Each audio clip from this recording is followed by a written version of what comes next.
Hello, let's see how a problematic film behaves. All right, let's take the case of Fantastic Beast 3, which it has found a lot of problems. In Goggle says, long story short, Fantastic Beasts 3 will be released in cinemas on July 15, 2022, bearing any further details, of course. Warner Brothers originally, it was thought the prequel will repeat the 2 years release gap from the first two movies and come out on November 2020. Okay, so this not happened because, well, according to this article, the delays of the third Fantastic Beast firm are a myriad. There are, of course, the impacts of the ongoing global pandemic, but also casting issues with the exit of Johnny Depp as Grindelwald to contend with. Well, it wasn't just that. I mean, of course, this doesn't help at all, but it goes beyond that. The problem is with this movie that it didn't went great in the box office. It only earned 660 well 654.9 million US dollars, which is not the money they were looking for. All right, it's not that bad, but it's not at all what they were what Warner Brothers was looking for. So you have that, but also you have that the critic did not like it, and neither the public. All right, so it has a 36% in the tomatometer, so it's not fresh at all. The audience didn't like it either. So here is what happens when you have a problematic franchise. What happens is that you delay the next sequel, so you can figure it out, so you can make sure if there's nothing more interesting to offer to the public. And this comes from Warner Brothers, that they have a history of making big mistakes. So now let's see how this applies to Captain Marvel 2, The Marvels. Okay, Hannah Reloaded covered this issue from the Quarterly, from all sources, and she's making fun out of him. And I think it's important what she's discussing, so let's hear her. In the face of not only changing the title of Captain Marvel to The Marvels. They didn't change it.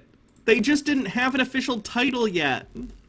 It's like when they announced like Ant-Man and the Wasp, it wasn't called Ant-Man and the Wasp. It was called Ant-Man 2, and then later they changed it to Ant-Man and the Wasp. They're calling Captain Marvel 2 Marvels because it not only includes Brie Larson's Captain Marvel, but it also includes Monica Rambeau's character, Spectrum, who also goes by Captain Marvel sometimes in the comics, or Photon, and it's going to include Miss Marvel as well, who's getting her own Disney Plus show. So it's involving three characters who go by Captain Marvel in the comics. It's called the Marvels. So they're like a team in this. Don't underestimate the power or the reasoning behind that change. If they felt extremely confident in Captain Marvel as a character, they would not be calling this movie The Marvels. That doesn't make sense, Jeremy, because it's still intrinsically associated with Captain Marvel, and in honesty, it requires a greater understanding of the character that Captain Marvel exists and who she is to even understand that this movie is about her and people similar to her. Like, how can you not? Captain Marvel is the 23rd highest grossing movie of all time. It did fine.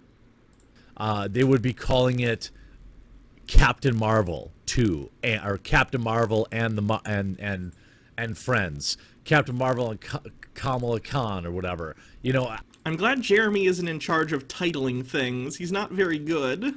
I don't know. One of the reasons cited by the Portal is her comic book counterpart, Captain Marvel, has been seen leading the Avengers at one point in source material. The second reason why it seems more plausible to the proposition of the writer of the aforementioned news piece is that Captain Marvel is unquestionably one of the strongest Avengers in the Marvel superhero roster. Well, I mean, you could argue that the strongest Marvel superhero does not lead the Avengers as it stands now. And I don't think that this, I think this is, okay, I think this is all baloney sausage. I actually think that Disney is losing faith in the Captain Marvel character. Which is why we're making a big budget sequel where we're not only including Captain Marvel as the main character, but also linking it with our hit Disney Plus shows, WandaVision, with Monica Rambeau showing up as Spectrum, and also our upcoming Disney Plus show, Miss Marvel, with the introduction of one of the biggest superheroes of the last 15 years, Kamala Khan. That's why. What? What? Exactly. Why would they be cross-promoting so many different things with this if they had no confidence in the project? Not necessarily in Brie Larson. And I don't think that they would put the entire franchise on her shoulders. If they did, it would be amazing for this channel because the movies would just be terrible and it would continue to just be an utter embarrassment of the box office. Again, the first one is the 23rd highest grossing movie of all time. Captain Marvel made like $1.38 billion.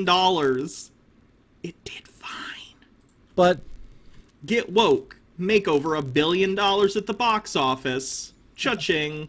modern day cinema allows companies like Disney to hide these type of films, hide their flops now. We have to wait till like annual reports come out or quarterly reports, and they're usually buried inside of that.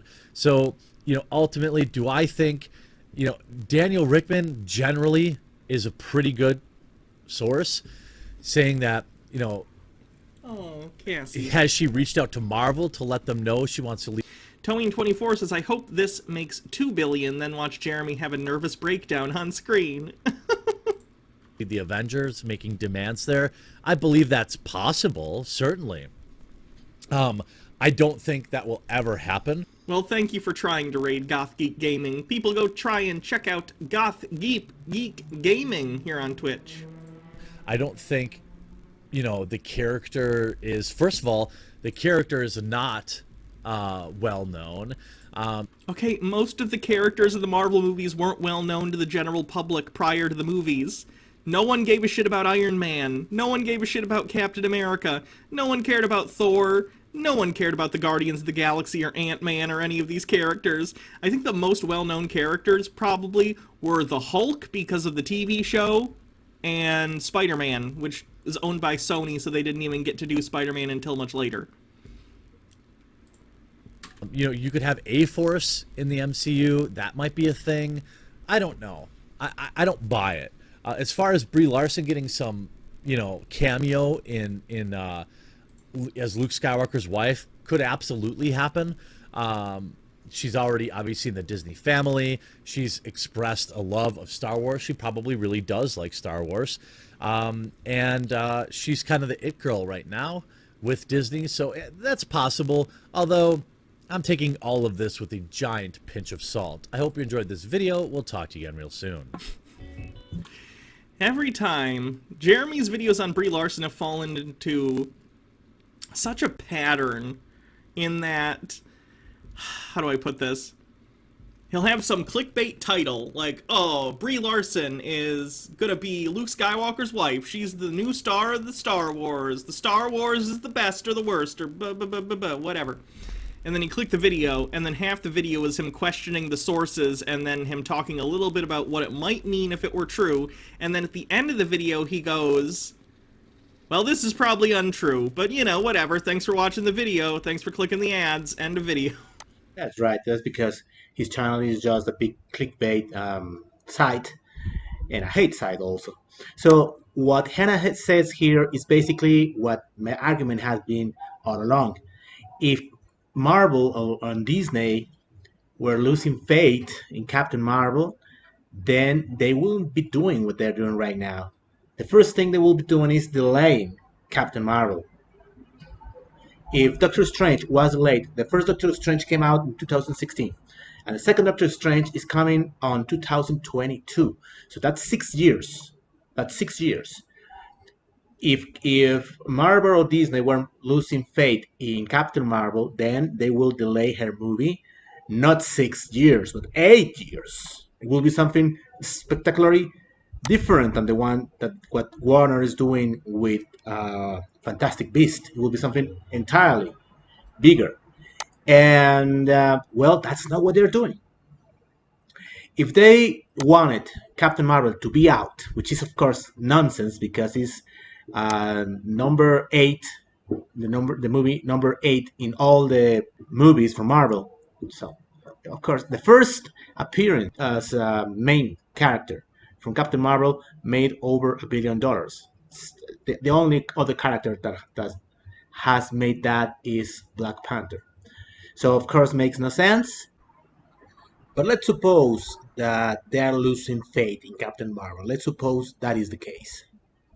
Well, they will not be creating parallel projects that will remind people about Captain Marvel. They will be doing exactly the opposite. They will be creating new projects to keep Captain Marvel out from the people's minds. They will not strengthen Captain Marvel's presence, they will be weakening it. So they are doing exactly the opposite. What does that tell you? So of course, this is fan fiction created by the haters that they live in a bubble in which they create their alternative reality, in which they believe their lies. They believed all these constructions, like, oh yeah, Captain Marvel wasn't a big success. It was just that Disney was buying movie tickets, and then it's like, oh, it's because it was just before Endgame, and people would they just create these lies and they believe them because they have this little bubble in which they think that what they believe is true. They also believe that nobody likes Captain Marvel, that Brie Larson is a horrible person, all lies. So I think it was interesting and a good idea to bring this video of Hannah discussing this because it's basically my own thoughts on what is happening. But now I want to know, what do you think? Please let me know in the comments. This was Joe Cool for Brie Larson Worldwide. Keep loving Brie.